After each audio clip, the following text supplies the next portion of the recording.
Ẹ káàárọ̀ o, a kú ojúmọ́, a dẹ̀ kú ọ̀sẹ̀ tuntun. Ẹ jẹ́ ká gbàdúrà. Lónìí ọjọ́ Ajé, Olúwa á máa ṣe aláàbò lórí wa. Á pèsè fún gbogbo àìní wa. Àdáwọ́lé wa á yọrí sí rere.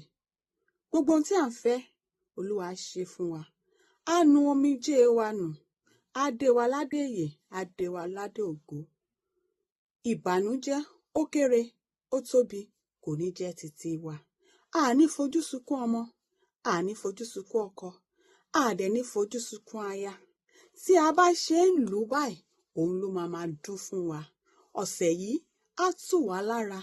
Ìlera pípé, Ọlọ́run á jogún rẹ̀ fún wa. A ní rògùn àìsàn, bẹ́ẹ̀ la ní ṣàìsàn. A ní ròkú wọlé, bẹ́ẹ̀ la ní ròkú jáde. Ayọ̀ la fi bẹ̀rẹ̀ ọdún tuntun yìí. Ayọ̀ lèmi àti la máa fi parí ẹ̀ láṣẹ Èdùmàrè. Tí ní tòótọ́, Àríkẹ́ ni mí. Ó dìgbà.